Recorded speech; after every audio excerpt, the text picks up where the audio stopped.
What up guys, it's Dragos here again, and today I want to address a concept that I thought it has disappeared from thought, from belief, from talk for quite some time now. I haven't heard about it on social media, on the internet, or from friends, clients, whatever the case may be. I have not heard it in quite some time, so I was hoping it was gone, but unfortunately it came back today to haunt me, and not only haunt me, but it went to another level to which I was like, wow, I cannot believe that there can be so much wrong information out there. The whole thing is, I was training, I had a session with one of my newer clients, so to say. We only been together for a couple of weeks, but we were in the ab training portion of the session, and we were doing crunches. So the whole idea of upper and lower abs, feeling it more in the upper and the lower, and how you have a separation between the upper and the lower abs, came back into light. So the whole concept was, we're doing crunches, my problem area is the lower body, so I'm feeling it too much in the upper part of the abs, I'm not feeling it at all in the lower part of the abs. How are we going to get that portion stronger? Now again, like I said, that concept, that way of putting the whole misconception has been around for a while. I've heard it before, so it would have been pretty much like a 5-minute lecture on correcting that whole idea. But then the next level came out, and they told me that they've looked online, they've seen a couple of pictures, they listened to some YouTube videos out there, and they said that essentially because the rectus abdominis has these tendons in between the muscle bellies, they must be connected somewhere. So there can't be that there's only one origin, one insertion point to the ab muscles. There has to be more. Hence wise, there is upper and lower, and only the upper abs work when you're doing crunches, and only the lower abs work when you're doing leg raises or hip thrusts, or whatever the case may be. So at that point I was thinking, oh my goodness, I cannot believe that, you know, somebody would go online, just see a picture and come to that conclusion by just looking at a picture, not reading anything else, or you go to somebody's YouTube channel because they explain about it and they explain it completely wrong because they themselves have no idea what are they talking about. So I decided to put this video together and talk to you guys a little bit about that misconception, hopefully kill it for good so that people can understand why there's no such thing as upper and lower abs. And now I'm going to go even into more detail, more anatomical detail, as to what those little tendons in between the muscle bellies really are and where they are connected. But I'm also going to give you an example of a muscle that can be trained in such a way where you target upper, middle, and lower portion of the muscle. In other words, we'll be talking about the rectus abdominis, the one right at the front, that six-pack, and we'll be talking about the pectoral muscle, or the chest muscle, or some people like to call them the boobs. So let's start first of all with the rectus abdominis. Okay, so the rectus abdominis, or the abs. Let's start nice and simple and go from the general population knowledge out there point of view. Most people out there know what the abs are, right? You see a girl or a guy on the beach with these bumps all over their belly region, a 6-pack, an 8-pack, a 10-pack, whatever the case may be. If the person has a lower body fat percentage, you will more than likely see those muscles, the abdominal muscles, poking out. Now the difference may be that you see them more with more curvature to them, more full or more flat. That all depends on that person, how much training they do on the abs, if they do any. If they're just skinny, you will just see a flat line of abdominal muscles. If they're doing quite a bit of work and they're very high into fitness and sports, whatever the case may be, the muscles tends to be a little bit more, have a little bit more of a belly to it. So the rectus abdominis, or the abs, are essentially a postural muscle. So they help in keeping you nice and tall, nice and straight. They work amongst other muscles. They all work together in keeping your core strong and maintaining your vertical spine possible. They also help in flexing or bending or curving the lumbar spine, and that's the lowest part, so your lower back, the lower part of your spine. So they help in flexing that portion of your back, hence a crunch or a sit-up. When you're doing either of those, you tend to bend at the lower back, and that's made possible, amongst other muscles of course, by the rectus abdominis. Now the whole concept that really is bugging me right now is the fact that upper and lower abs feeling the burn more in the upper abs or feeling the burn more in the lower abs. The reason why that is, as a superficial way of looking at it, is because you are fixing your hips on the floor in a crunch, for example, or a sit-up. Your hips are fixed on the floor, only your upper body moves. So the rectus abdominis, as I said before, amongst other muscles, needs to lift your upper body up, so there's more tension on the insertion point of the muscle. Whereas when you do things like leg raises or hip thrusts or anything like that, your upper body needs to be fixed and your legs need to be moved up and down and your pelvis needs to be moved up and down. Hence, there's a little bit more tension on the origin point of the abs or the rectus abdominis. So you would tend to feel the burn more in that area because there's more stress being put on the muscle, but that doesn't mean that the muscle does not work in unity. It's essentially, think of it this way, when you're doing something like V stances or V ups, both portions, the lower part and the upper part of the body, need to move up and down. So at that point, if you ever tried them before, you don't really feel most of the burn on just the upper or the lower abs. You tend to feel them more throughout the muscle. So that's because both the origin and the insertion of the muscle needs to pull to a high degree to be able to move you in such a way. So the whole concept of upper and lower abs is bullcrap. Is nothing like that out there, and or better say, is nothing like that within your body. Now let's go to a little bit more of a deeper level from an anatomy point of view. When you're talking about the rectus abdominis, the muscle originates at your pubic crest, right down here, and it goes all the way up to your xiphoid process, right? So the pubic crest in your pelvis area, right at the bottom, just above the crotch, and then you go up to the bottom of your sternum or your chest bone, whatever you want to call it. More exactly, there's a little bone over here called the xiphoid process, and that's where the muscle inserts.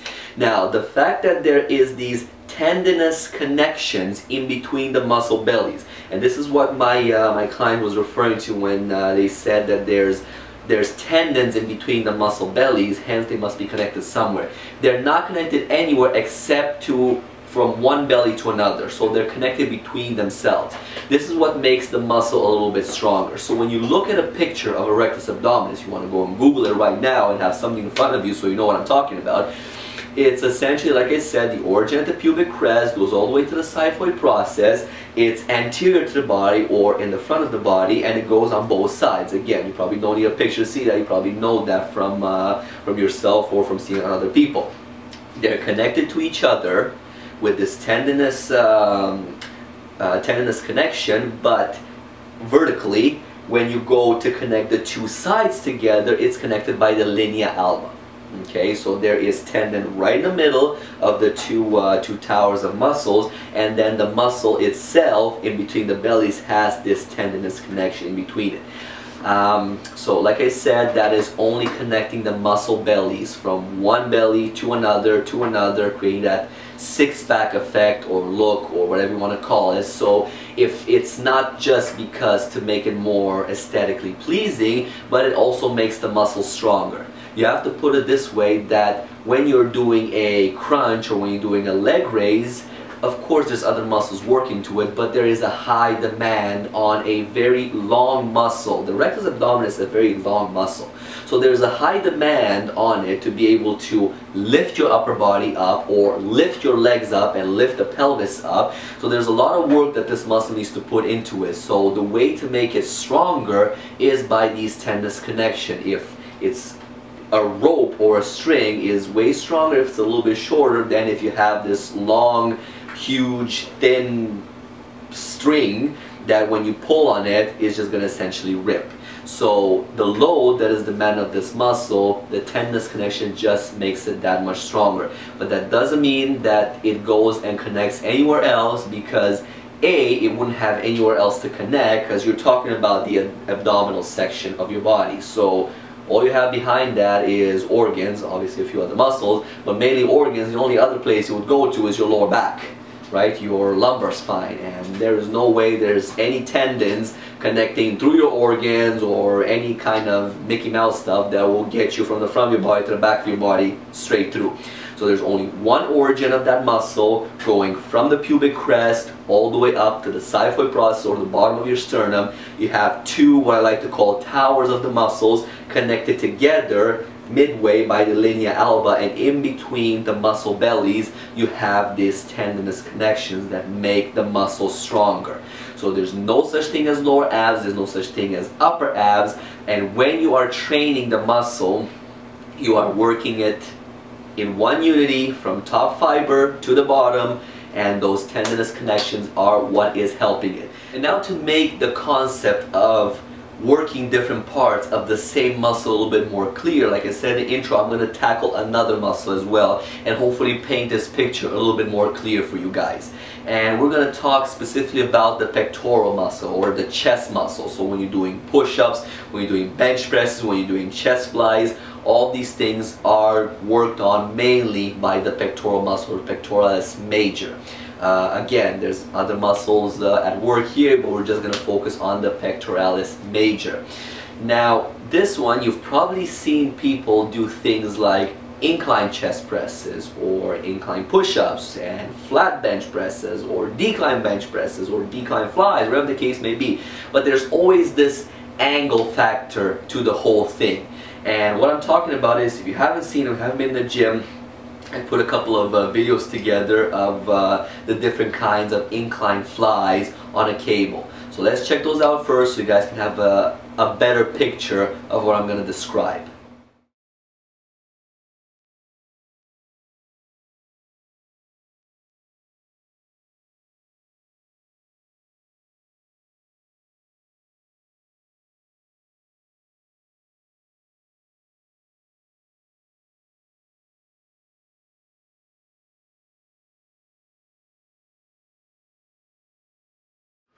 So as you saw in those videos, I was doing decline flies, horizontal flies or flat flies, and incline flies as well, all on the cable machines. And with each and every one of those exercises, I was targeting a different portion of the pectoral. Why is that? Because the pectoral muscle has horizontal fibers. So, to go a little bit more detail about that, the pectoral muscle originates at the sternum and the clavicle portion of your body, or at your collarbone and your chest bone. So it originates in this area and it goes all the way out into your humerus, anteromedial proximal portion of the humerus. So the front part, inner part of the arm, proximal, closest to the shoulder, so right up and about here underneath your biceps. Yeah, exactly. Who knew that the chest is actually connected in your arm? That is where it inserts. So the entire muscle comes from essentially the middle point of your body, and all the fibers horizontally go into your arm. So picture this. If you can't picture this, again, go on Google, pull up a picture of the pectoralis major and see the horizontal fibers all going and inserting into the same point. This is what will allow you that if you're putting the incline of the arms or the angle of your arms a little bit higher, you'll be focusing more on the clavicular part or the clavicle portion of the pectoralis major. But when you go down more into the center, you're focusing more on the sternal part of the pectoralis major. Going down, you're focusing on different angles. So as you go into the different angle of the body, you're targeting different parts of the muscle, giving it more of a full effect look, more of a nice even development, as opposed to just working on flat. You get that strength in more of the middle portion of the muscle, and then most people come and complain and say, well, you know what, I don't see the separation between the pectorals right at the top here. How am I able to do that? I do a lot of bench presses, but I cannot get the separation, especially at the top. I see it in the middle because it's so easy to get that one, because this is where the muscle is the biggest, has the more meat to it, the more fibers. But when you're going up, it's a little bit more, it's not as thick, so you need to give that portion of the muscle a little bit more extra attention, a little bit of extra work. But the simplest answer to why do I have more separation of bottom than I do at the top: change your angle, do incline flies, incline chest presses, push-ups on an angle to target more the upper part of the pectoralis, and all these different things which you can do with the pectorals because they are horizontal fibers. Going back to the abs, they're vertical fibers. There is no way that you can train those abs to only focus on the upper part and to only focus on the lower part. They're vertical fibers from top to bottom. There is no more than one origin, one insertion, and there is just no way around focusing or targeting the upper abs and the lower abs. Whereas the pectoralis, they have two, well, if you want to go into more detail, they have 3 points of origin, and then they go into one insertion. So this allows you to be able to train upper, middle, and lower chest, as opposed to abs, which only allow you to train it essentially one way. You either do crunches and you train the entire muscle fiber, you do leg raises, you train still the entire muscle fiber, or you do V stances and you still train the entire muscle fiber. The only difference is you put more emphasis on the insertion or the origin point, and you tend to feel the burn a little bit more. But that's the only difference. And another picture to put into your head is the length of the rectus abdominis as opposed to the length of the pectoralis. Length versus length. So yes, the muscle is a little bit smaller. Yes, the muscle is a little bit longer. So that is why, going back to those tenderness connections, you need those to be able to get the abs to pull the demand that is required of them. Whereas the pectorals, they have so much fiber in them, the high amount of fiber that is able to pull and come to the demand. And of course there's other muscles within the shoulder girdle area and the chest area that helps the pectoralis, whereas the rectus, you can pretty much think of it as being on its own. Yes, there's smaller muscles here and there, and when it comes to leg raise, you go into the depth of the quadriceps and the hip flexion and whatever the case may be. But in the long run, the rectus abdominis has less help when it's doing any kind of exercises than the pectoralis major itself. So it's a shorter muscle, it's a more dense muscle, the chest I'm talking about, and it's automatically a stronger muscle. You can work it from different points of view. The rectus abdominis is a vertical, it's a long muscle, it's a postural muscle as well, so that's another whammy against it, as opposed to the pectoral, which doesn't necessarily do much of anything when it comes to your posture. Yes, it doesn't allow you to have back problems when you overtrain your back and you end up with this kind of position, but at the end of the day, it's not necessarily considered a postural muscle like your rectus abdominis. So I really hope that I've answered a few questions out there. I painted the picture a little bit clearer for the people that have looked online, have seen a picture, and have created their own theory around what the muscle has, does, or looks like. And really, if there's any more questions, if you really think that I haven't gone enough depth in this video about the rectus abdominis and the pectoralis major and all that, throw me some comments below this video. Let me know. I'd be more than happy to make another video and rephrase the whole speech, put it into different contexts, different examples, because I don't think you can get any deeper than I have just gone in this video. So explaining origin, connection, all that.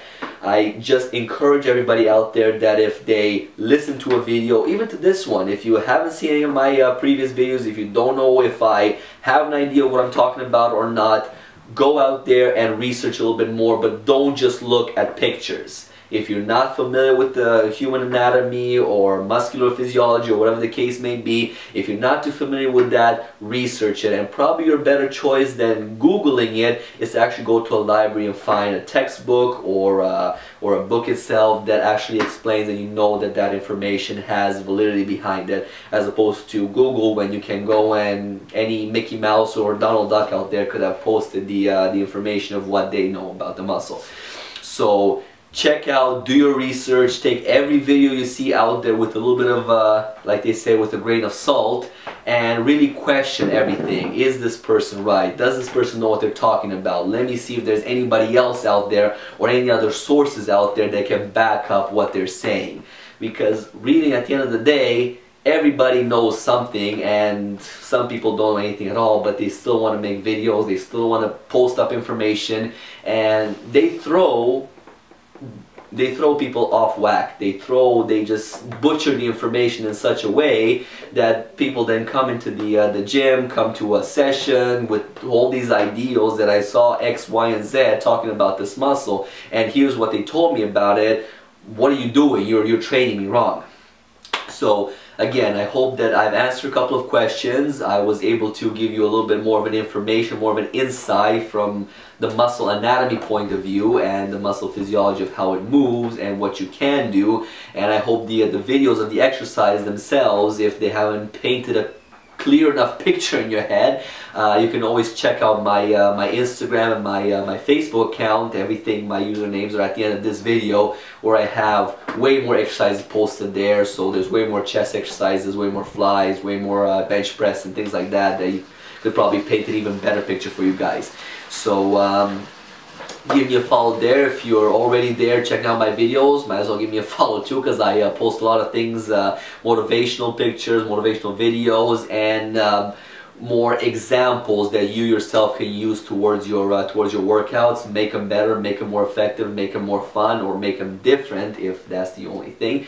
And maybe give a like and a subscribe to this video as well. I'm going to be posting a few more videos like these coming going forward from here, because there's a lot of misconceptions out there, and a lot of them really bug me when I see people doing them, and I'm just visualizing what happens in the body and how instead of helping it, it might be helping a portion of the body, but in the long run is destroying another portion of the body, which, you know, you just don't want to mess with.